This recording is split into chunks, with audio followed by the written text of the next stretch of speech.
পল্লবীতে রামিসা হত্যার দ্রুত বিচারের দাবিতে মিরপুরের কালশী সড়ক অবরোধ করেছে এলাকাবাসী।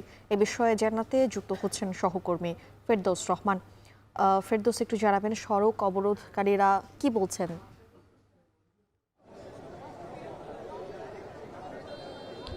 আমি রয়েছি মিরপুরের কালশী যে রোডটি রয়েছে সেখানে। বিকেল থেকেই আমরা জানি যে এখানের স্থানীয় যে লোকজন রয়েছে তারা লামিসা হত্যার বিচারের দাবিতে বিকেল থেকে রাস্তা অবরোধ করে রেখেছেন এবং তারা একটি দাবি করছেন যে অতি দ্রুত সময়ের মধ্যে, আমরা এখানে স্থানীয়দের সঙ্গে কথা বলেছি, তারা আমাদেরকে যেমনটি জানিয়েছেন যে অতি দ্রুত সময়ের মধ্যেই হত্যাকারীর বিচার করতে হবে এবং তাকে সর্বোচ্চ যে সাজা রয়েছে অর্থাৎ ফাঁসি, সেটি মৃত্যুদণ্ড কার্যকর করতে হবে। আমরা এখানে কয়েকজনের সঙ্গে কথা বলেছি, তারা আমাদেরকে যেমনটি জানিয়েছেন যে এই একটি ছোট্ট শিশুকে এরকম নির্মমভাবে হত্যা করা হয়েছে, তাদেরকে অতি দ্রুতই বিচারের আওতায় তাকে নিয়ে আসতে হবে এবং তারা বলছেন যে আজকের ভেতরেই একটি রায় এবং সিদ্ধান্ত আসতে হবে সরকারের পক্ষ থেকে, না হলে তারা এই সড়কটি আসলে ছাড়বেন না। তারা বলছেন যে এই অবরোধ কর্মসূচি আরও দীর্ঘ হতে পারে।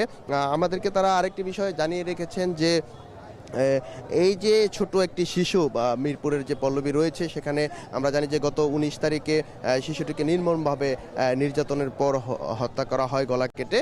তো আমরা তারপরে দেখেছি যে এখানের এলাকার লোকজন রয়েছেন তারা বিক্ষোভ ফেটে পড়েন এবং আজকেও আমরা চিত্র দেখতে পাচ্ছি যে এখানে গাড়ি থামিয়ে রেখে তারা এই যে কালশী রোডটি রয়েছে অর্থাৎ এই আধুনিক মোড়টি তারা অবরোধ করে রেখেছেন এবং তাদের একটাই দাবি যে অতি দ্রুত সময়ের মধ্যে তাদের যে প্রতিবেশী একটি শিশু রয়েছে তাকে হত্যা করা হয়েছে সেটির সর্বোচ্চ শাস্তি তারা দাবি করছেন এবং তারা আমাদেরকে আরেকটি বিষয় জানিয়েছেন যে আজকের মধ্যে যদি কোনো রায় না আসে তাহলে তারা কর্মসূচি আরও বেগবান করবেন বলেই তারা আমাদেরকে জানিয়েছেন। তো এই ছিল আমার কাছে সবশেষ।